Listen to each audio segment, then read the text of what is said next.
குருவே சரணம். பராசர ஜோதிட மணிமண்டலத்தில் பயணிக்கும் அனைத்து ஜோதிட குருமார்களுக்கும், மதிப்புக்குரிய அட்மின் திரு சந்திரனையா அவர்களுக்கும், மதிப்புக்குரிய திருமணி மணிமேகலை மேடம் அவர்களுக்கும், இப்பட்டிமன்றத்துக்கு நடுவராக பொறுப்பேற்றிருக்கும் மதிப்புக்குரிய திரு திண்டுக்கல் அரியன் சர்மா ஐயா அவர்களுக்கும் என்னுடைய பணிவான வணக்கங்கள். இன்றைய குரு பூர்ணிமா நன்னாளில் இக்குழுவில் பயணிக்கும் அனைத்து ஜோதிட குருமார்களுக்கும் குரு பூர்ணிமா நல்வாழ்த்துக்களும் வாழ்த்தி வணங்குகிறேன். இன்றைய ஜோதிட பட்டிமன்றம் குருவினால் ஏற்படக்கூடியது சாபமா அல்லது தோஷமா, அல்லது தோஷம் என்ற அணியில் பேசுகிறேன். பொதுவாகவே இந்த கிரகங்கள்லேயே முதன்மையான சுப கிரகம் அப்படின்னு சொல்ல போனால் அது நம்ம குரு பகவானை தான் நம்ம சொல்கிறோம்.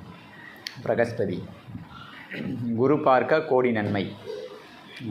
அப்போ அப்பேற்பட்ட குரு பகவான் எப்படி சாபத்தை கொடுப்பாரு?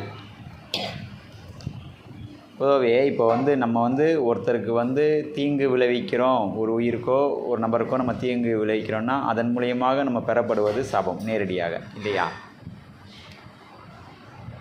அந்த தீங்கு விளைவித்த அந்த நபர் கோபப்பட்டு நம்ம மீது கொடுப்பது தான் அந்த சாபம்னு நம்ம சொல்கிறோம். அப்போ இந்த தோஷம் அப்படின்றது என்னதுன்னா, நம் முன்னோர்கள் செய்த அந்த தவறுகள் எல்லாமே நம்மளுடைய ஜாதகத்தை நம்ம சொல்கிறோம். அது முன்னோர்கள் செஞ்ச பித்ரு சாபம், புத்திர தோஷம், பித்ரு தோஷம் இதெல்லாம் சொல்கிறோம். அப்போ அதெல்லாம் நம்மளுடைய முன்னோர்கள் செய்த இது நம்மளுடைய வர்றது அந்த தோஷம் அப்படின்னு நம்ம சொல்லலாம். அது நம்ம ஜாதக கட்டத்திலே நம்மளுக்கு காமிக்கும்.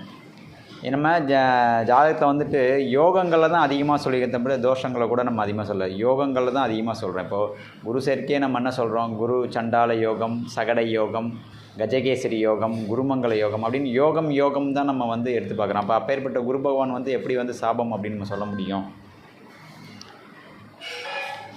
பொதுவாகவே நம்ம அந்த பிரகஸ்பதி குருவை நம்ம யாருக்கு ஒப்பிட்டு சொல்கிறோம்? இங்கே இருக்க குருமார்களுக்கும் ஆசிரியர்களுக்கும் தான் நம்ம சொல்கிறோம்.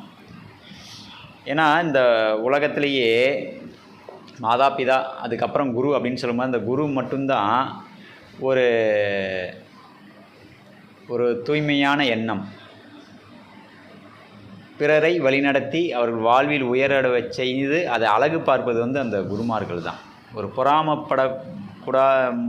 பொறாமப்படாத ஒரே உள்ளம், ஒரு நல்ல உள்ளம்னா அது குருவை தான் நம்ம சொல்லணும்.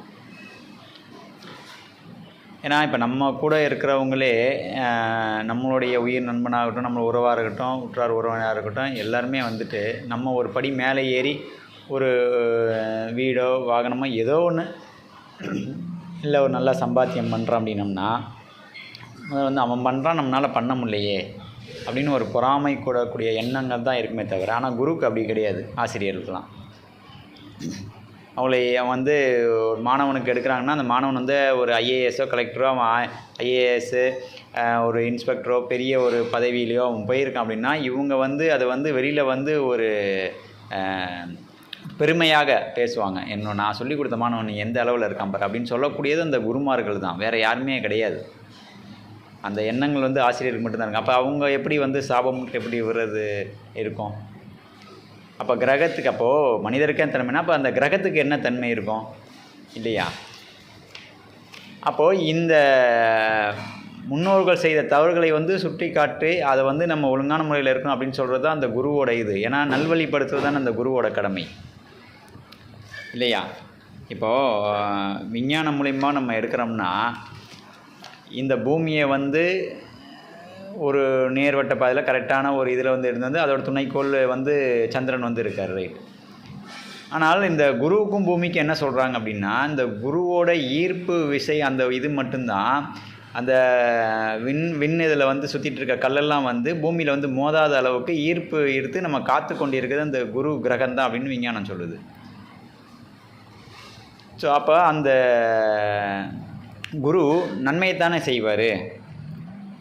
அப்போ இங்கே தோஷம்னு எழுதுனா முன்னோர்கள் செய்த அந்த தோஷங்கள் இங்கே இருக்குது. அப்போ நீங்கள் சாபம் இந்த நடைமுறையில் இந்த ஜென்மத்தில் நீங்கள் செய்கிற தவறுகளை உங்களுக்கு சாபமாக வரும். அதை தான் நம்ம திருத்திக்கணும். அதுதான் சாபம் நம்ம சொல்கிறது. யாருக்கும் தீங்கு விளைவிக்கக்கூடாது, எந்த உயிருக்கும் தீங்கு விளைவிக்கக்கூடாது. அப்போ இதெல்லாம் நம்மளுக்கு சாபமாக நாளைக்கு அது தோஷமாக வரும். அப்போ தோஷங்கள் வந்து நம்ம செய்கிறது இல்லை, முன்னோர் செஞ்சதை நம்ம வந்து சுற்றி காட்டுறது தான் தோஷங்கள் அப்படின்னு நம்ம சொல்கிறோம். அப்போ இங்கே எப்படி நம்ம அந்த ஜாதகத்தை நம்ம பார்க்குறோம், இந்த தோஷங்கள் எப்படி குருவோட சேர்க்கை பட்டு தான் நம்ம பார்க்குறோம். குரு சுபகிரகத்தோடு தொடர்பு கொள்ளும்போது சுப பலனையும், அசுபத்தோடு தொடரும்போது அசுப பலனையும் அது தருது. அதுதானே வந்து உண்மை. ஏன்னா குரு ஒருவர் தான் வந்துட்டு குரு இல்லை, எல்லா கிரகத்துக்குமே வந்துட்டு ஒருவரை உயர்நிலைக்கும் கொண்டு போக முடியும், அதுக்கு கீழேயும் வந்து கொண்டு போகும்போது எல்லா கிரகத்துக்கும் உண்டு. அதில் வந்து ரொம்ப முதன்மையான ஒரு கிரகம் வந்து குரு பகவான் நம்ம சொல்லலாம். ஒருவர் வாழ்வில் குரு நன்றாக பலமாக அமைந்து விட்டால் அவர்களுக்கு வந்து வாழ்வில் வந்து அனைத்துமே வந்து யோகங்கள் தான். அதே குரு வந்துட்டு 2, 5, 7, 9 இருக்கும்போது நற்பலன்களை வந்து தருவார். அதே 3, 4, 6, 8, 10, 12 இருக்கும்போது ஒரு மத்தியமான ஒரு பலனை வச்சுருவார். இதில் 6, 8 மறைஞ்சு குரு நீச்சமாக இருக்குது அப்படின்னு சொன்னால் அவங்களுக்கு வந்துட்டு வாழ்க்கையில் பல இன்னல்கள், பல பிரச்சனைகள் இருக்கும். இது யாருனால வந்தது? இவங்க செய்த தப்புனாலையா? இவங்க இப்போ பண்ணனால ஜாதகம் வைப்பா? இல்லை, அவங்க பிறக்கும் போதே அந்த ஜாதகம் வந்துடுது. அந்த அப்போ முன்னோர்கள் செய்த விஷயங்கள் தான் இங்கே வந்து இருந்து அது வந்து தோஷங்கள் அப்படின்னு நம்ம வந்து சொல்கிறோம். அப்போ இங்கே சாபங்கள் இனிமேட்டு இந்த ஜென்மத்தை நீங்கள் செய்யக்கூடிய நற்காரியங்களுக்கும் உள்ளது தான் வந்துட்டு நீங்கள் வந்து சாபம் பெற போகிறீங்களா என்னன்றது. இல்லை அந்த தோஷத்தை நிவர்த்தி செய்ய போகிறீங்களா? ஏன்னா சாபம்ன்றது இனிமேட்டு தான் நீங்கள் செய்ய போகிற விஷயத்துக்கு, தோஷம் வந்து முன்னாடி செஞ்சது. அதனால தான் வந்து பரிகாரங்கள், இந்த குரு தோஷத்துக்கு வந்து பரிகாரங்களில் வந்து நம்ம வந்து நிவர்த்தி பண்ணிக்கலாம்.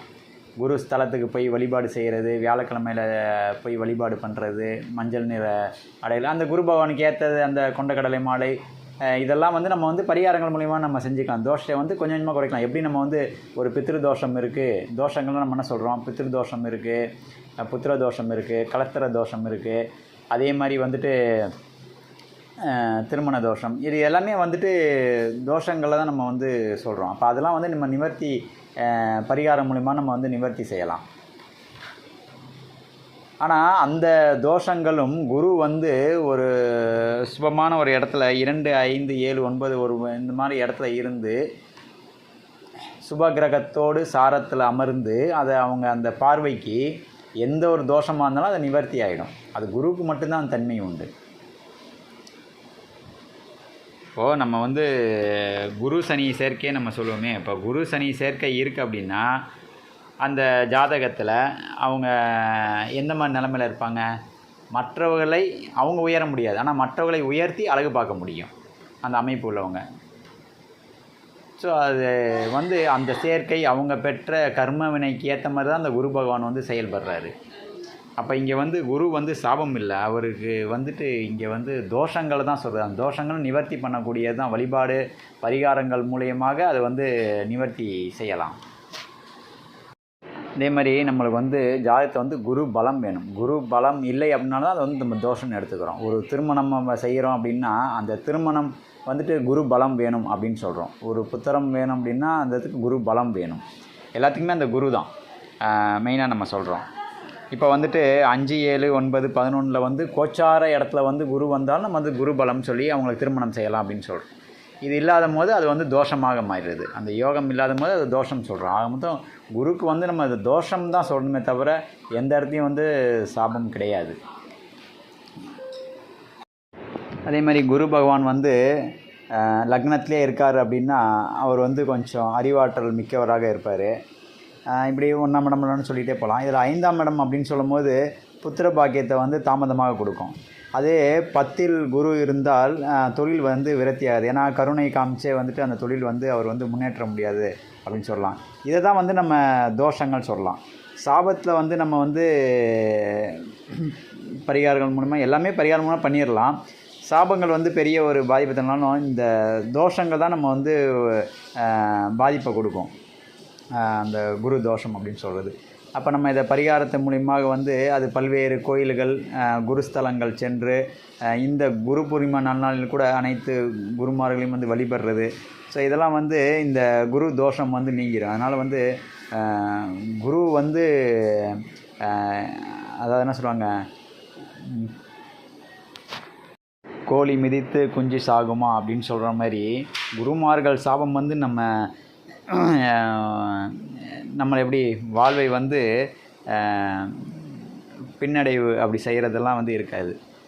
ஆனால் குரு தோஷம் அப்படின்றது அந்த தோஷத்தை வந்து நம்மளுக்கு வந்து ஒரு சுற்றி காட்டுது. இந்த இதற்கு தவறு இருக்குது, இதை திருத்திக்கொள் அப்படின்னு சொல்லி இந்த ஜென்மத்தில் அதை சரி பண்ணிக்கொள் சொல்கிறது வந்துட்டு அந்த தோஷங்கள். அதனால் வந்துட்டு குரு தோஷமே தவிர சாபமில்லை என்று கூறி விடைபெறுகிறேன். நன்றி, வணக்கம்.